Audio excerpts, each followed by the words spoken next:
Good evening, everyone. I'm Brian Trumbore with your nightly review for Wednesday, November 21st. This is being taped a little after 4 p.m. Eastern Time. It being Thanksgiving, I thought I'd play a little Americana. That was the theme to the movie The Big Country, one of the great westerns, but also just fantastic opening. And the music is by Jerome Morris, directed by William Wyler, starring Gregory Peck, Charlton Heston, and the lovely Gene Simmons. I'm glancing over at CNN, trying to see if that'd be the laugh, but let's pray that the ceasefire holds something positive this week. It took effect about 2 hours ago. But as I like to say, with everything in life, wait 24 hours. One key is, will the Islamist groups, aside from Hamas, like the Salafist groups now emerging, will they honor a ceasefire themselves as the Salafists stream into Gaza from Sinai?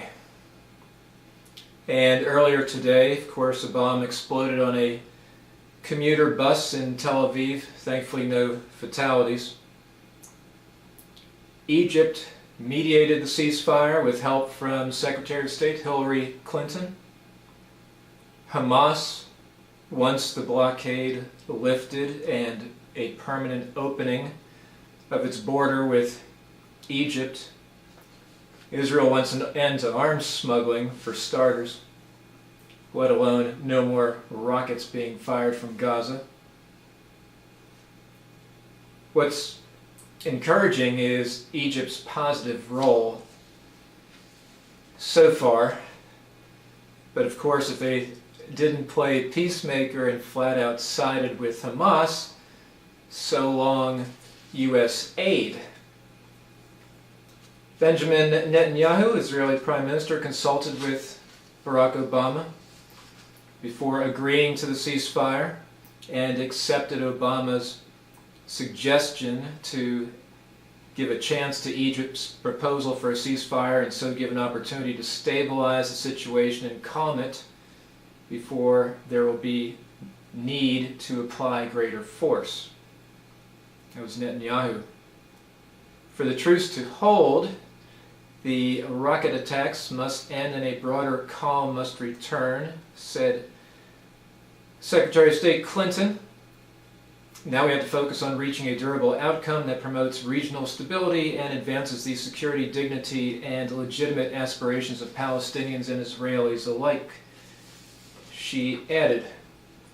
So that's the immediate situation there. One side note on Syria: the UK joined France in recognizing the opposition coalition. One of the other big stories today was in the Eurozone. After 12 hours of talks in Brussels, Euro finance ministers said they needed more time before giving Greece the 31.5 billion euro in aid, and I've continued to see more figures going up to 44 billion. The finance ministers are going to reconvene on Monday. Greek Prime Minister Antonis Samaras said, quote, "It's not only the future of our country but the stability of the entire Eurozone that is at stake.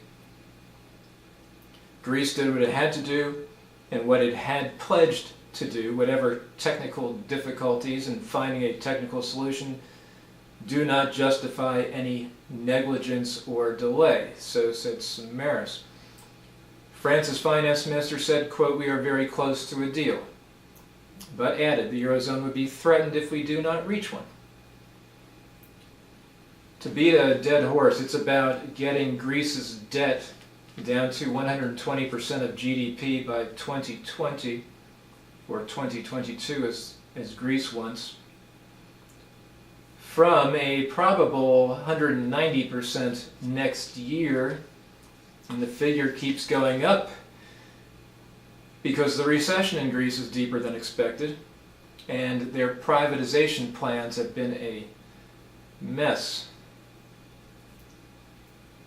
Eurozone ministers want to grant the extension to 2022, but as I've been saying, the IMF is resisting, and Managing Director Christine Lagarde remains very cautious.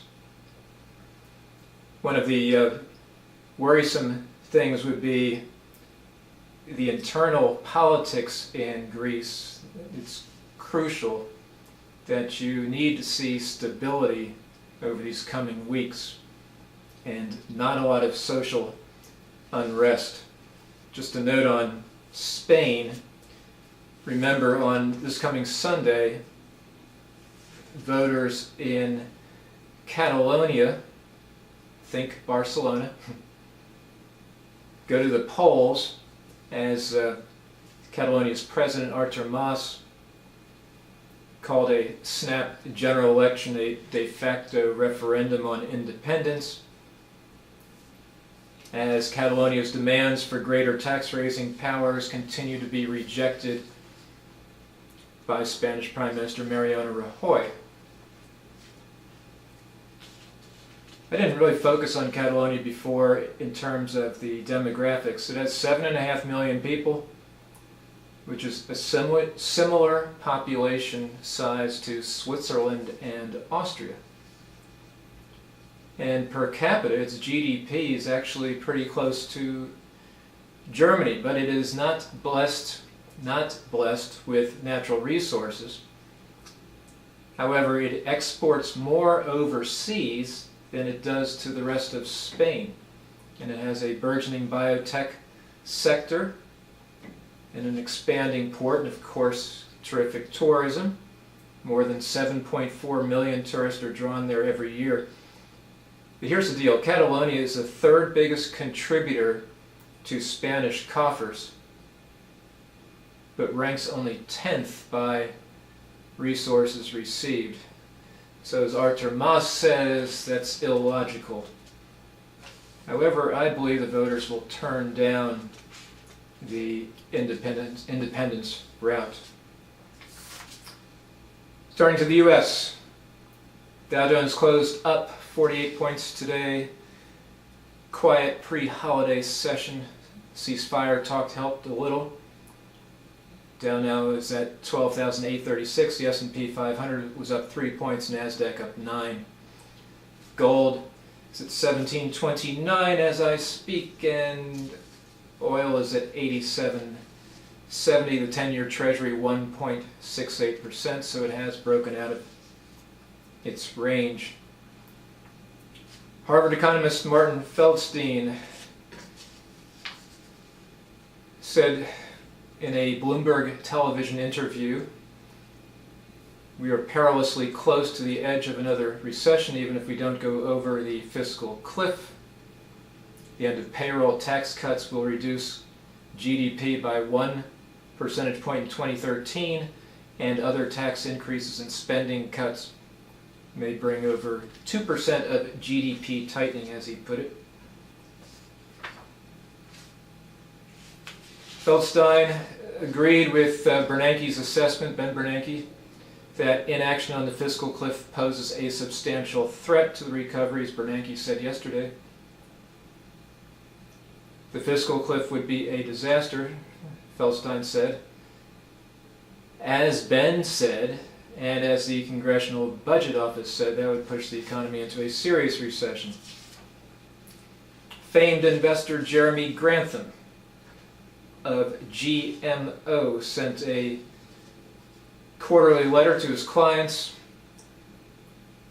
This is a man who's had many good calls over the years.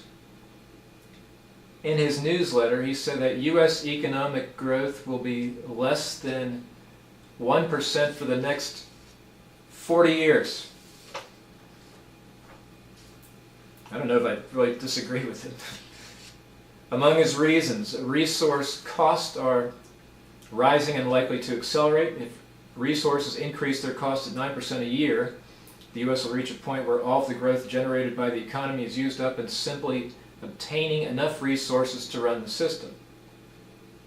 Grantham also talks about climate change becoming increasingly unfavorable. He sees more floods and more damage to crops. Well, at least the unemployment rate fell in 37 states in October,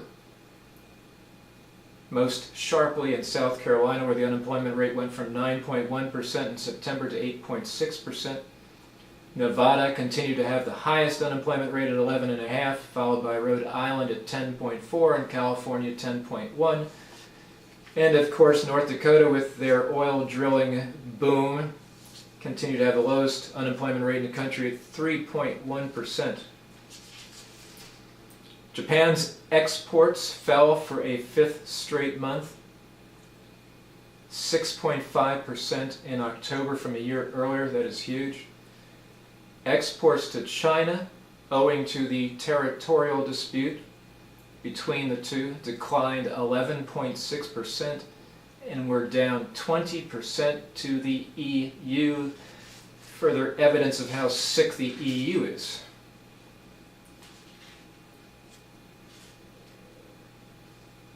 Japanese exporters, I should add, were also hurt by the strength of the yen, which of course makes Japanese goods more expensive to foreign buyers.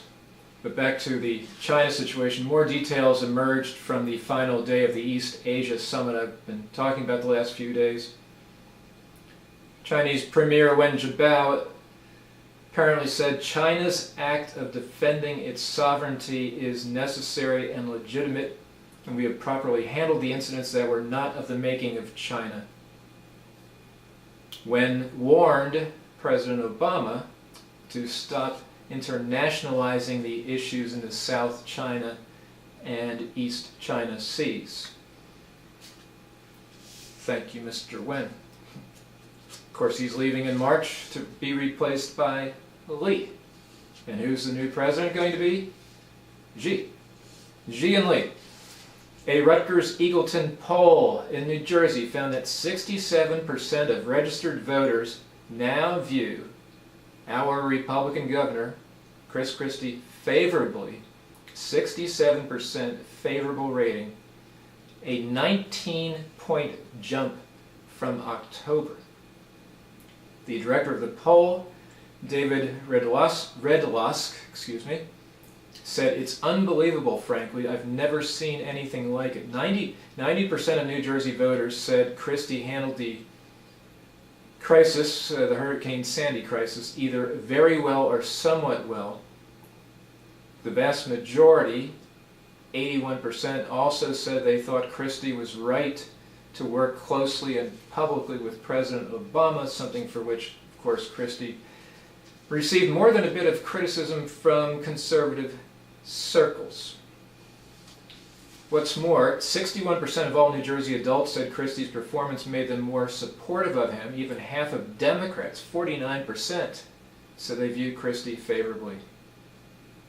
Last month, only 22% of Democrats thought of him favorably. That's remarkable and bodes well for his re-election efforts. Pope Benedict has written a new book on Christ, and in it, contrary to popular belief, Jesus' birth was not presided over by oxen, asses, camels, or indeed by any other beast. The Pope writes, "There is no mention of animals in the Gospels, but children around the world need not be too disappointed."